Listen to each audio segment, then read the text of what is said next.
Welcome to SQL with Python. In this video, we'll be looking at working with tables by grouping and aggregating data. In the previous video, we had started looking at working with multiple tables, that is, and there we looked at the different types of joins: left join, right join, inner join, cross join, full join, and all of that.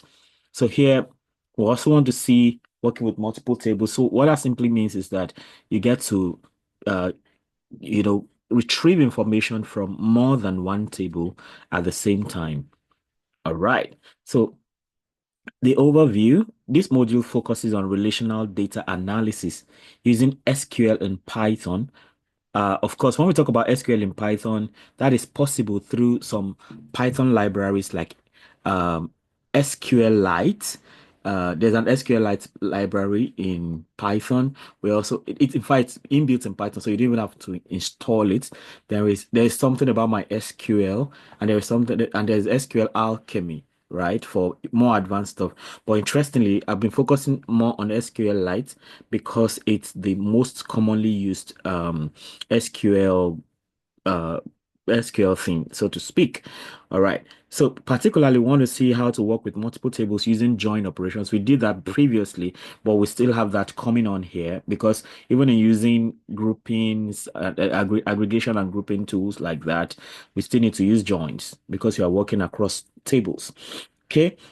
I also want to apply aggregation functions like count, average, sum, max, and mean. We have that a lot in data analysis. And then want to use group results. We want to group results using group by. And we also want to filter aggregated results using having, right? So group by and having are two very important uh, functions that we get to use in SQL. Okay, so group by and having, those are like the grouping and aggregating tools of in addition to the counting, averaging, summing, finding the maximum and minimum of things and joining operations across tables. Then we also want to integrate all of this with Python tools such as SQLite, SQL Alchemy, and Pandas. All right. These techniques are vital for answering complex business and analytical questions directly from structured data sets. And then we move on to the next section where we talk about a relational scenario. So this is us setting a background for what we'll be looking at as we move on.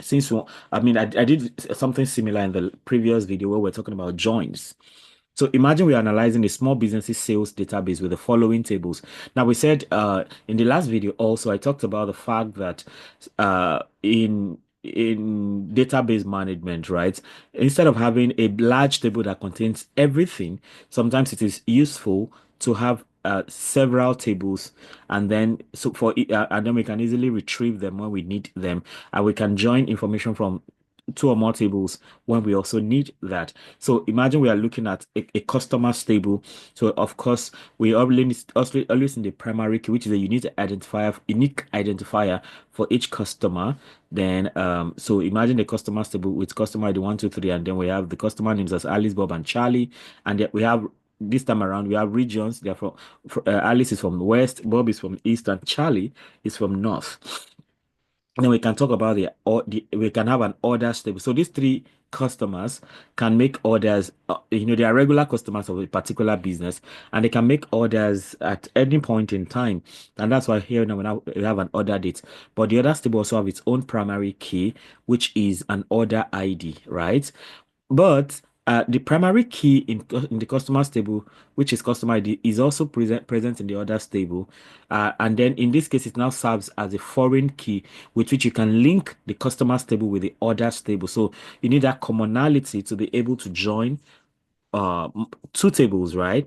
So here you have the total amount of their order on each day like that. So on the 1st of January 2024, um, uh, of course, that's Alice. Alice makes an order of 250. On the 3rd of January, she makes an order of 100. And then on 15th of February, it's an order. There was an order from Bob. On the 22nd of March 2024, there was an order from Charlie.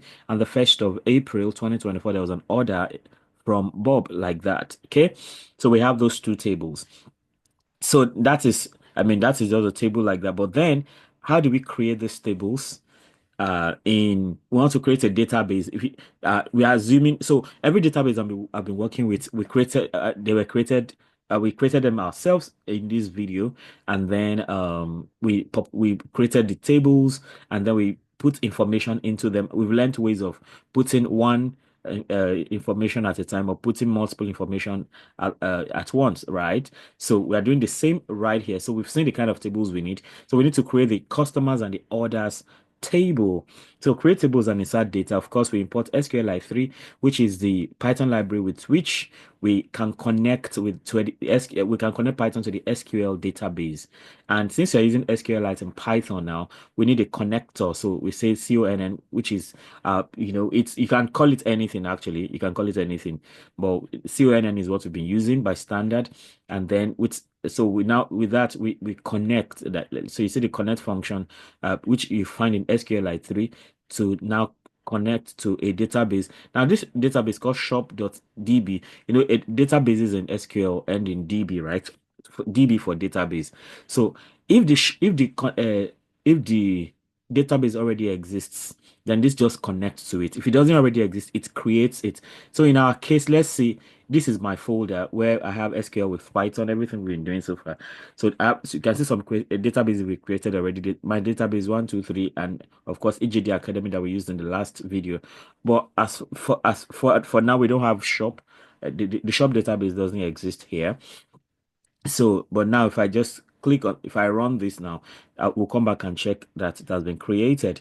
So, but of course, but once you run this line 3, it automatically connects to the database if it exists. If it doesn't exist, it creates it. And then we create a cursor so this cursor is what will now be basic, a lot of whatever we have to do if we want to execute SQL commands. Normally, you don't need those in normal settings. You just need to write your SQL queries, right?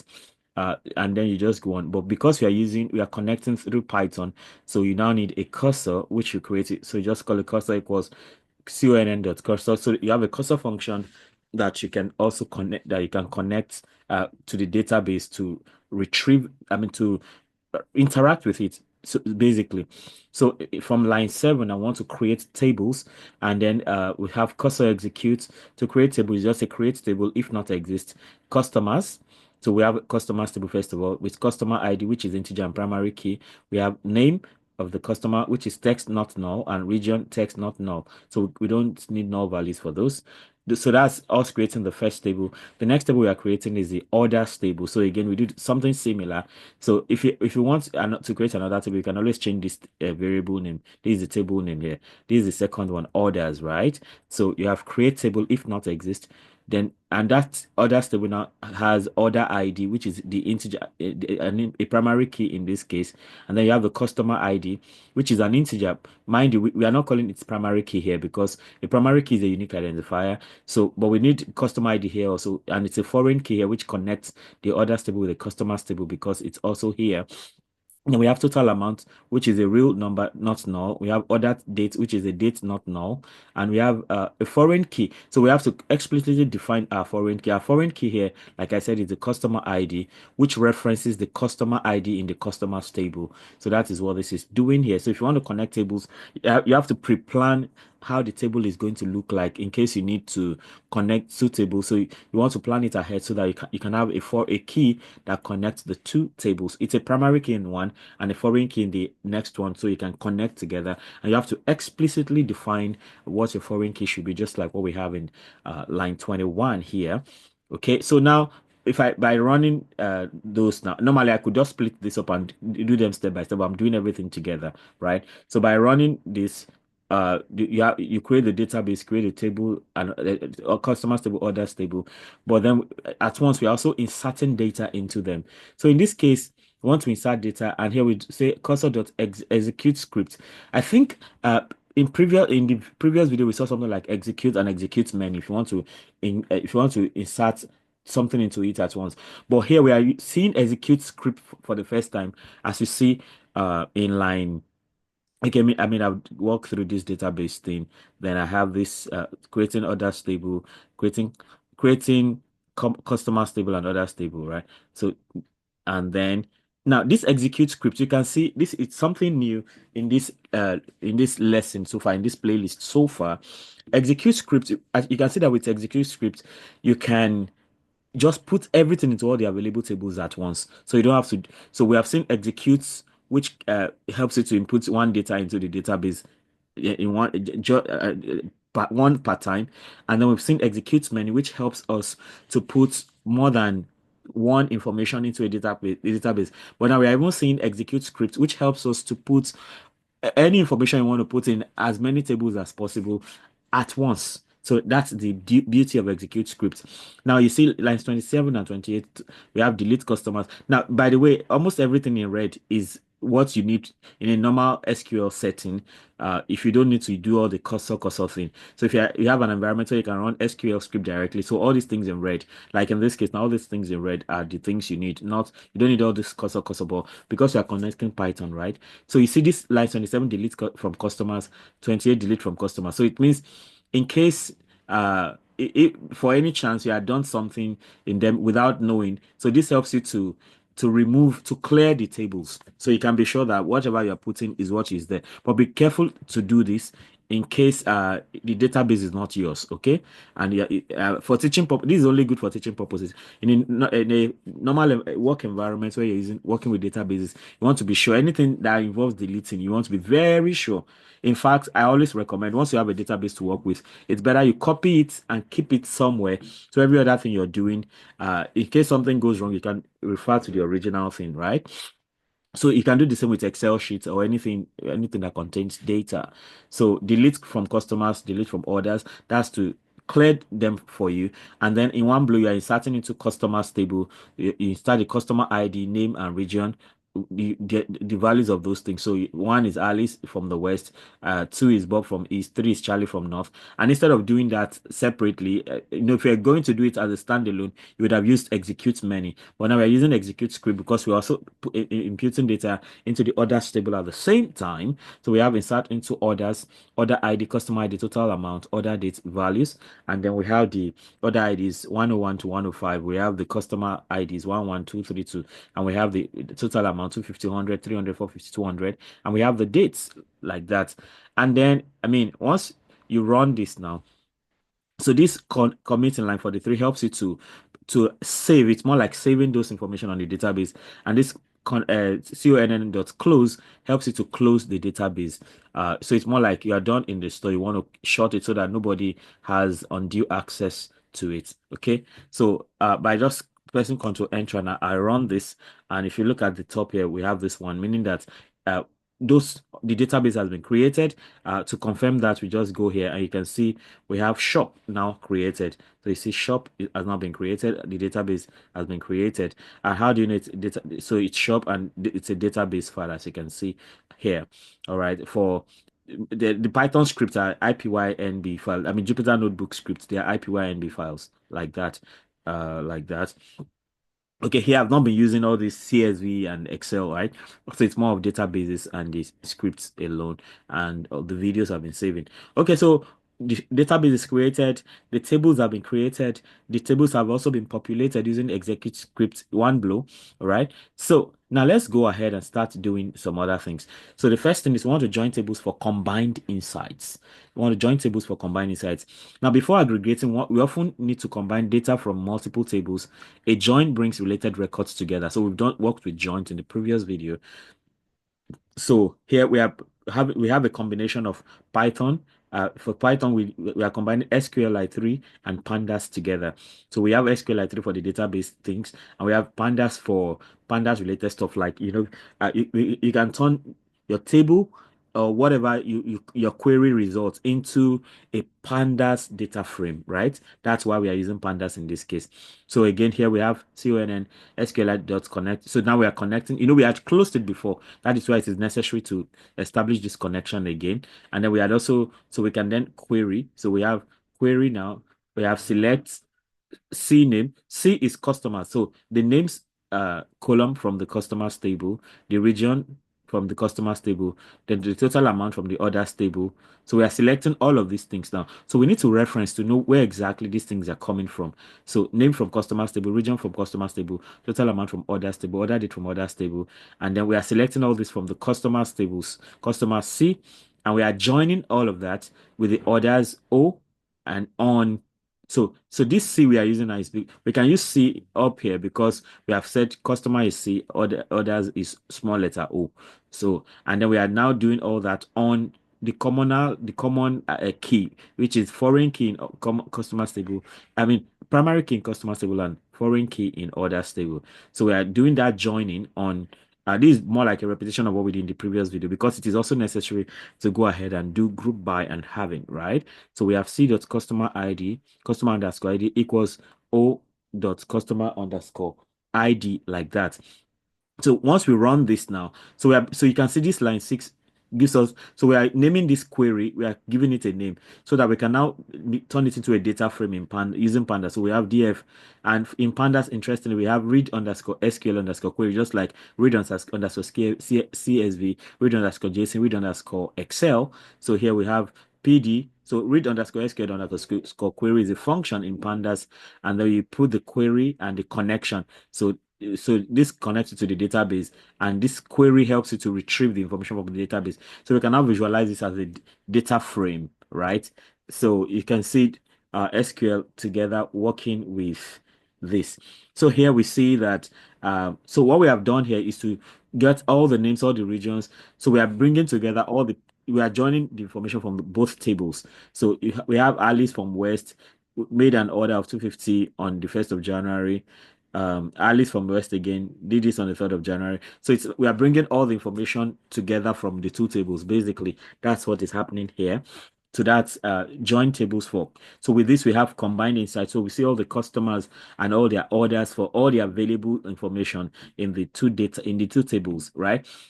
So having done that, we can aggregate now. We can aggregate with group by. So if you want to aggregate, you aggregate using group by. So group by lets us summarize data by categories. Maybe you want to see, okay, from this particular region, what's happening, or for this particular or for total orders, what are the total orders made per customer and things like that. That's what group by helps you to do. So you want to aggregate information together. So again, here we want to find total orders per customer.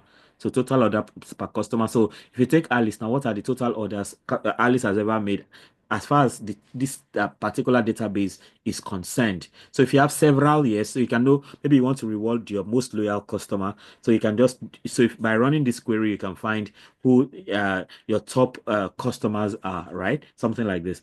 So and to do this, of course, you establish connection with the database. You create your query so now you want to know the customer name. So name from the customer table, and then you want to count all the order IDs from O. So that's how you know the number of customers, and you want to select all this as total orders, right? This count you are calling, so you end up calling it total orders, right? From the customers table C and joint orders O on the commonality between the two tables.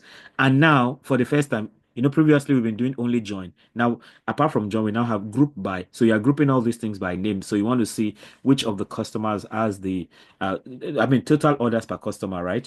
And then with lines 10 and 11, as usual, okay, let me make, okay, yeah, line 10 and 11. So you're making this query now. You are retrieving that information as a pandas data frame. So we run this now and we get our results. So we have, okay, so Alice has made two orders, so all are in the whole place, Bob to Charlie one. So the top two customers are Alice and Bob. So if you have a reward for them, you can do that. So this helps you to get that done, right? So what if we want to find total and average order value per region? So maybe you want to probably you want to open new branches in a particular region, and you just want to say, okay, which branches deserve our attention based on their patronage over the course of this information, right? So you want to find total and average order by region. So connect to database, create query. So you select C, the region table from C, because now the focus is on the region. And then you want to count their order IDs. So you want to do that as order counts. You want to find their total amount as total sales. You want to find their total amount from the other table. So sum of total amount, right, as total sales, then average of total amount as average order. So you're doing that from customer C table, join orders O table. So we are joining.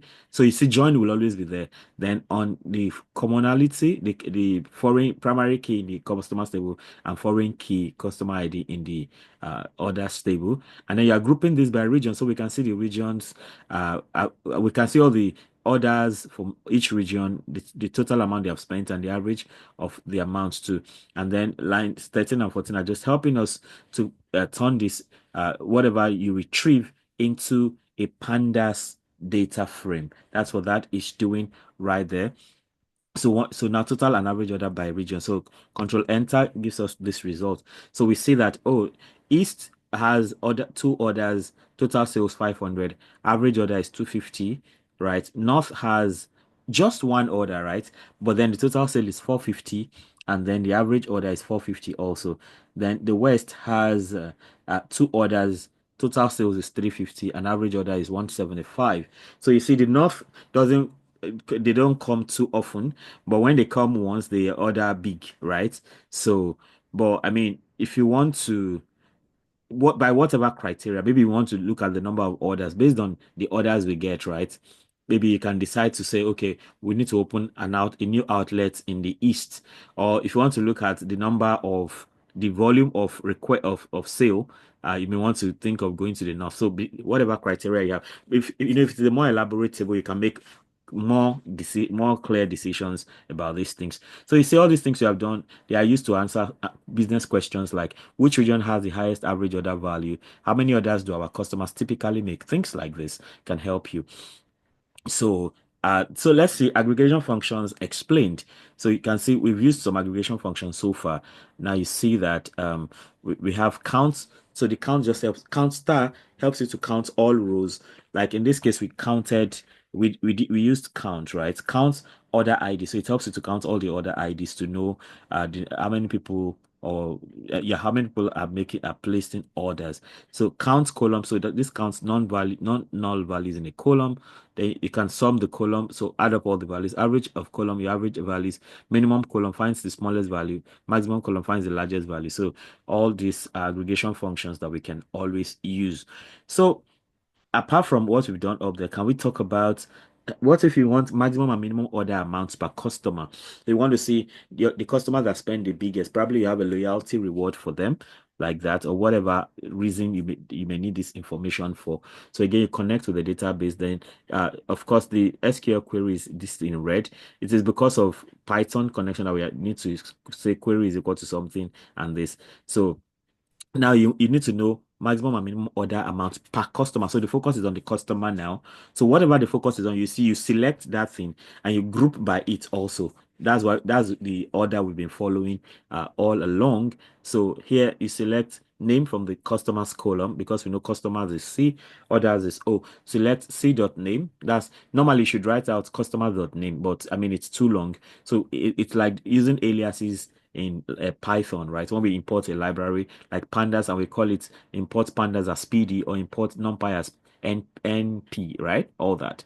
So and here you have so select name in the customers table and the name column in the customers table, and then you want to find the maximum of total amount, and then you are calling that maximum order. Then you also find minimum of total amount if as minimum order from the customers table joined with the orders table on the primary foreign PKFK primary key foreign key connection, and then you want to group by the customer name now, and then you're converting or whatever you retrieve, you convert it into a pandas data frame. That's what this is for. So again, I press Control Enter, and this is what we get. So Alice, the maximum order Alice ever makes is 250, and the minimum order is 100. For Bob, the maximum is 300, the minimum is 200. And for Charlie, the maximum is 450, the minimum is 450. So whatever you want this to be like, right? So if you want to, if you so you want, I mean, if you want to be interested in somebody who spends the most money, and that will be Charlie. So Charlie deserves your reward. Maybe at the end of a business year, you want to reward Charlie for spending big in your business. Okay. So we have filtering aggregated results with having. So there's a having construct. We've talked about group by. So having adds an extra layer. So you can see the procedure. We have select from, join, group by, and having now. So you see that's the layer. It goes select from, join, group by, having. Okay. So group by helps you to aggregate, but having helps you to filter some kind of information you really need. Like, so it adds some extra layer of information to what you're doing. So use having when you need to filter grouped results, something you can't do with where. All right. So for instance, now you want customers with more than one order. So in this case, there are customers with orders, right? But your particular focus is, oh, we want to maybe reward all our customers that have more than one order, right? Or maybe you want to do a bonanza, and after the whole thing is done, and you want to reward those who participated. You don't want to say, okay, maybe I told them before that if you place more than 10 orders, you are going to get a car. So you just come tell your database manager, please give us the list of all customers that made more than 10 orders, and the person just comes here and does this. So connect to the database, the query, select name, because we are focusing on customers now. So select the name from the customers table, and then you want to count all their orders as number of orders from customer C. Join orders O on the foreign primary key, foreign key, customer ID. Then you group by the customer name.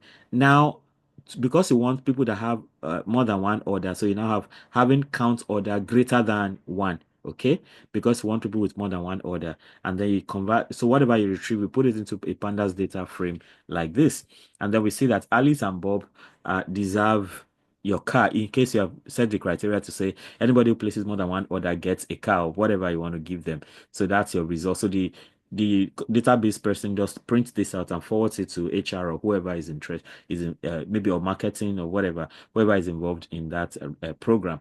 Okay. So what if you want to say regions with average order greater than $200? Maybe you have a particular maybe you have something for a region that has average order greater than $200. So that's what having does for you. All right. So connect to the database in line 1. In line 3, create the query. In this case, the focus is on the region. So mind what the focus is on. So region from the customers table, and then you're also retrieving the average total amount, and you want to name that average order from the customers table C. Join with orders table O on the foreign key, primary key, foreign key, customer ID, and then you want to group that by the region because the focus is on the region.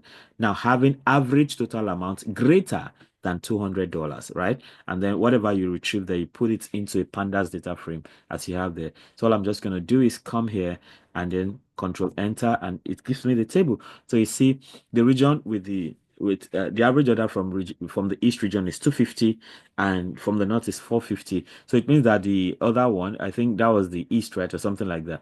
No, that was the west. Or so was it west? Let me see, what regions did you see before? Now we have east, north. Yeah, it was west exactly. So the average order from west was less than $200. So if you have any reward to give anybody who has average any region, or maybe you want to open a new outlet for any region that spends more than $200, then you can now go to north as priority number 1 and east as priority number 2. So that's what having does for you. So group by groups aggregates, while having filters, right? So select retrieves the information, all right? Of course, from whatever table, and joins that table to another table. Group by aggregates the information, while having filters the information based on whatever criteria you have set for yourself. So in this video, I have some practice questions for you. They are pretty easy. The first thing you want to do is you want to extend the customers and orders tables. Like, we've had you have all the tables we've created, so you may need to just copy this out, this whole plot. You want to copy it out, but the only thing you want to do, your first main work here is maybe you can increase all the customer you can increase the customer list to, like, say 10 or 15, and then of course your order to you also, since you are increasing that to 10 or 15, so it means you are going to, if you have customer ID 1 to 10, you're also going to have customer ID 1 to 10 here, and different dates like that. So you want to take some time to just extend the customers list and the orders list. So with that, now you can then answer the questions that follow. Okay, So extend the customers and other stable. So copy that thing here and extend the list to at least 10 customers and more than, of course, with 10 customers, you can have more than 10 orders because one customer can make three orders, another can make two, some can make four. So the order stable can be long, it will have to be longer than 10, right? Because I mean, what we currently have shows you that we have three customers, but then we have five orders, right? So if you have 10 customers, you can have I mean, if you have 10 customers, you should be having maybe 15 or 20 orders or more than as or anyhow you want it to be though. So once that is done, you can then find the top five customers by total purchase value. So the code is already there for you. Connect to the database. So we need the top five customers by total purchase value. So in this case now we are introducing a new idea of limit, right? As you're going to see very soon. Then we can also order like that. So this is teaching you some new concepts about, we've always known about group by having, but here we have order by and limit. So here you select the name since you are talking about customers. So the focus is on customers and we want their total purchase. So the total amount is important. So select name from the customer's table and the sum. We have the sum of the total amount as total spent. That's from the order table. Then from customers, join that with orders table on the primary key, foreign key, customer ID. Then you group by the customer's name. But then because we want the top five, right? So because we want top five, you have to order by total spent descending. So the total spent here, this total spent you have here, you arrange it in descending order. So from uh descending order means from the biggest to the smallest. So if you want it in ascending order, if you want from small to the big, it has to be ASC, right? And then you're limiting it to five. That because you want top five customers.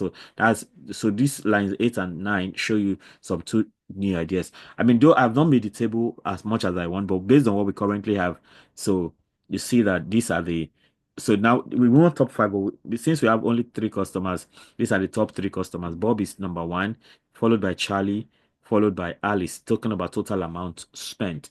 But by the time you extend the table to 10 customers and the orders to more than 10 orders, then you are going to have up to five customers showing up here, right? The second part of the exercise is you want to find the average order value per customer with more than two orders. So now you see two conditions now. So average order value per customer, any customer that has more than two orders. So the orders must more than two, and then we now want to find the average order value, right? So here connect to the database in line one, then do the query. So the focus is on customer, right? Per customer. So select customer for a name from the customer table. Then you want to know the average total amount as average order. I mean, you can change the name. This average order is on you. Like it depends on how you want to what you want to call it. From customers C, join orders O on the PKFK, and then group by the customer name. Now we want to now say having count of order greater than two.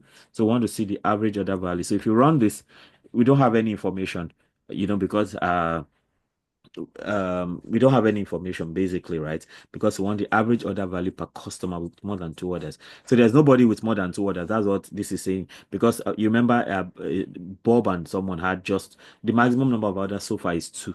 So it means that by the time you are extending the table, you have to create some customers that so maybe one person will have like three up to three orders. That's how. So make sure at least two or three customers have just do it anyhow and make sure that you're able to get customers that have more than two orders. Now we have no result for that because we currently don't have any customer with more than two orders. So that's your task.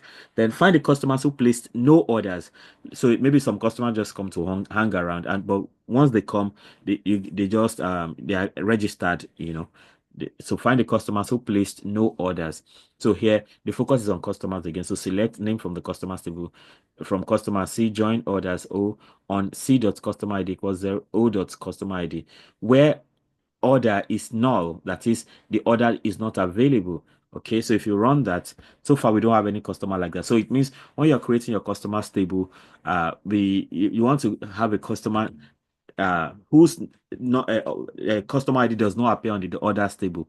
So you should have like two or three customers who do not appear on the orders table. That's the way to show that they don't have orders, right?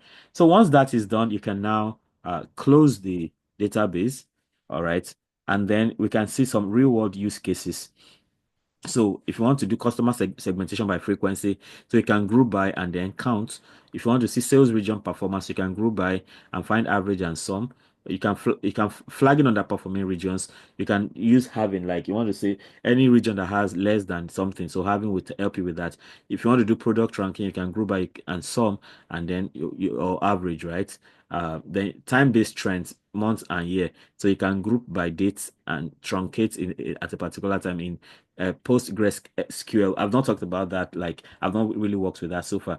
So we have that. In summary, in this module, you have learned very interesting things like this. You learn to join multiple tables to create richer data sets using join. And then you use aggregate functions like count, sum, average, etc. to summarize data. Then you used group data. You grouped data using group by to categorize results. Then you use having to filter grouped records based on aggregate conditions. And then you embed this query seamlessly into Python for live data analytics. So, I mean, we are going to get to a point where we combine pandas. So, since you can change queries into data frames, it means you can also do this kind of data analysis that we did under data analysis with Python. We can do that with them too, right? So I still go, I'm going to do a video or two on that. So mastery of grouping and aggregation is a key milestone in becoming fluent in SQL and Python based data analysis. So if you want to be an SQL guru, you need to really master uh, grouping and aggregation, because from time to time you need those information to make some business decisions or whatever decision you need to make for that matter. So with this, we come to the end of this video. It's been such an interesting one. Be sure to go over it.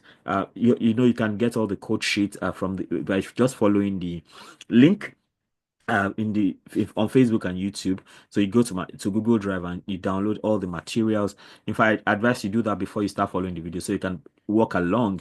So feel free to experiment, create new cells, tweak things, change things around, and see how these things work like that.